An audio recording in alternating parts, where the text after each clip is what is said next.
This is week 2 of this new message series that begins the new year, titled Called to Mission. Last week we celebrated the Solemnity of Mary, Mother of God. We reflected on how God chose to use Mary's humanity to become one with our human nature.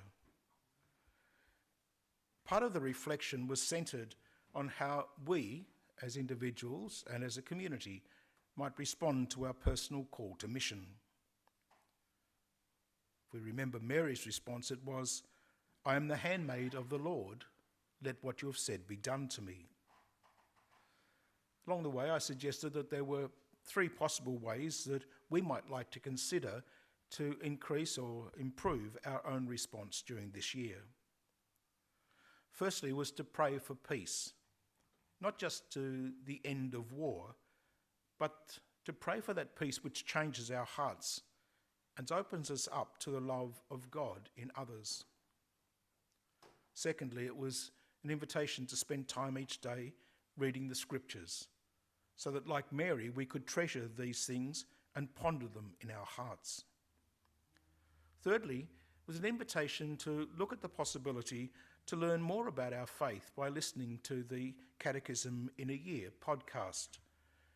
There was a link to that in the newsletter, but there's also another link if you just simply go, people who don't like podcasts or don't want to try and work all those things out, by simply going to the Catechism in a Year website, and there is a link so that you can actually listen to the podcast, or at least each day, from the computer.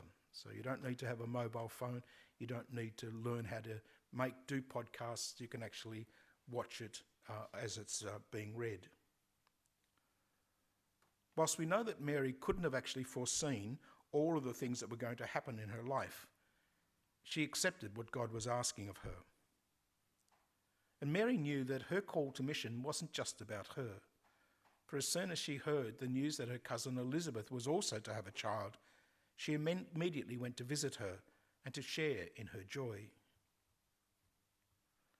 So today, as we celebrate the feast of the Epiphany, we hear the story of the Magi who came from a far-off place to follow the star and to see the wonder that this heavenly sign was foretelling.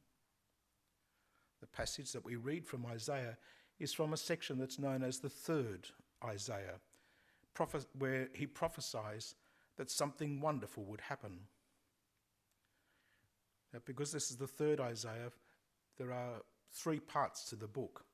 The first section tells us about what's going to happen if the people don't turn back to God, leading up to the exile. The second section is written during the exile in Babylon. And this third section, the people are now returned to their home. They're back in Jerusalem, and so the language of Isaiah here is the language of enthusiasm, because it's written to a people who are now having the possibility of renewing and understanding their place as God's chosen people. And so this is what he says to them in this passage. He says, "Above you the Lord now rises, and above you his glory appears. The nations come to your light, and kings to your dawning brightness." So he's telling them that God is now with them once more. They're no longer exiled. They're no longer cut off from their tradition. And so the Lord's grandeur will pour out upon them. And they will be a renewed people, a people who celebrate God's presence. But as is so often the case with the language of the book of Isaiah, this poetic language gives us a greater understanding of what it means to be a joy-filled people. The experience of the prophet allows them to rejoice. And so at the end of the passage, we hear that beautiful line, "Sing the praise of the Lord." Why? Because they are joy-filled people. But we know that human nature comes to the fore again and again. And just as like in our time, the people failed in their fidelity to the covenant, the later prophets needed to repeat this same message, that God would ultimately send them a leader, a Messiah. And we heard in the gospel, a Messiah who would shepherd my people Israel. Centuries after the prophecy of this leader who would shepherd Israel, we've come to the birth of Jesus. His birth is told to the wider community, according to the Gospel of Matthew, by the Magi, who come from the east to visit this newborn king. But their arrival caused problems. As Matthew tells us, he says, when Herod heard this, he was perturbed, and so was the whole of Jerusalem. The reason for the concern was that Herod was in fact a nasty piece of work. He's remembered for his harsh treatment of anyone, including members of his family, who might be a threat to his power. And a newborn king was definitely a threat. And the fact that the people who brought the news of this newborn king were foreigners was of even greater concern, because that might mean that others would come, and that would definitely undercut his power base. And so his question to the chief priests and the scribes was a question asking them, get me some information. And they went searching through the scriptures, and they came to this passage from the prophet Micah, who says, "And you, Bethlehem, in the land of Judah, you are by no means least among the leaders of Judah, for out of you will come a leader who will shepherd my people Israel." Tragically, while the leaders of the people were able to find the passage and were able to share it with Herod, they failed to understand or actually appreciate what the prophecy was telling them.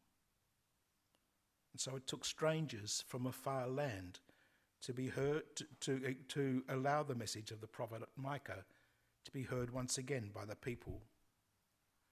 But sadly, it still didn't change them. In spite of Herod's cruelty, they were happy to let things continue as they were, without seeing any need to change. But as the gospel passage continues, we hear Herod attempt to ingratiate himself with the Magi before he sends them off on their journey.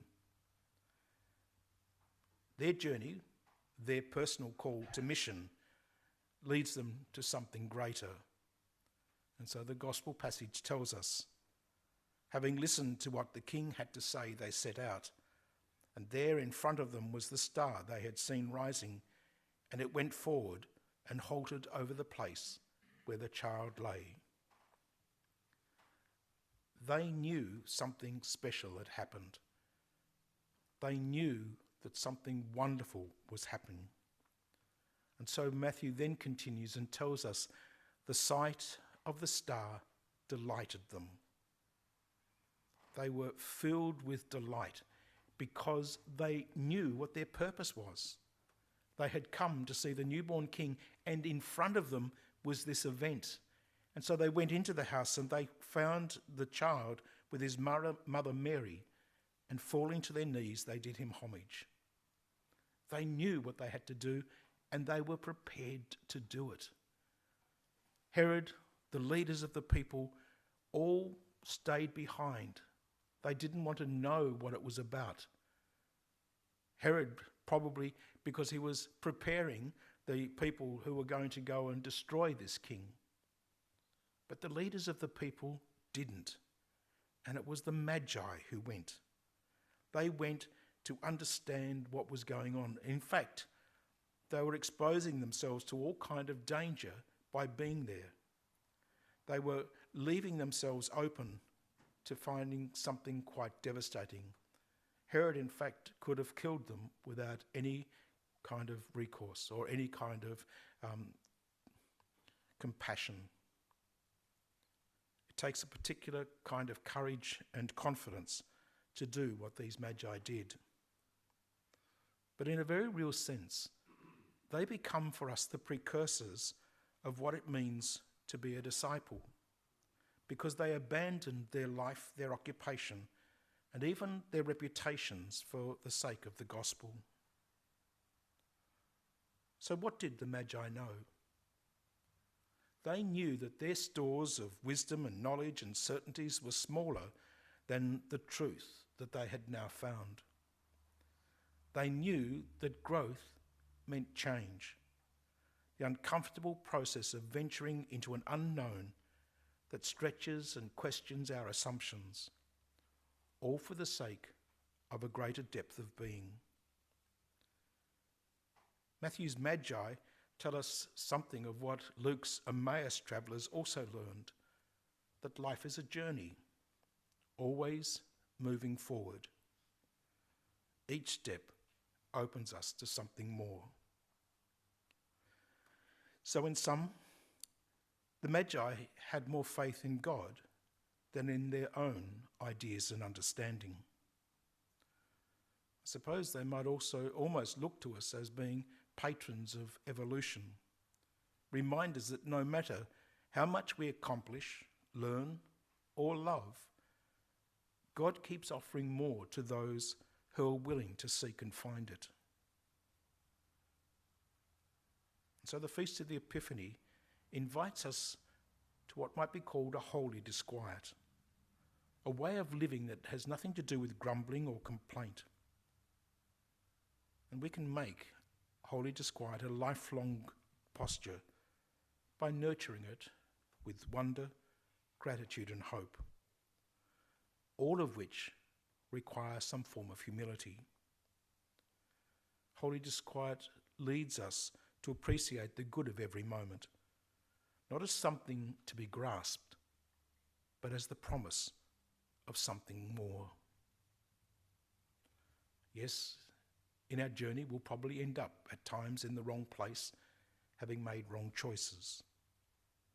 But like the Magi who leave Herod to his own devices, it's always possible to reorient ourselves, to find a new way of following Christ. We know that our journey will not end on this earth, but we cannot do better than spend our lifetime seeking to grow in our understanding of what our personal call to mission is about and how God invites us to be his gift and his sign to all the world.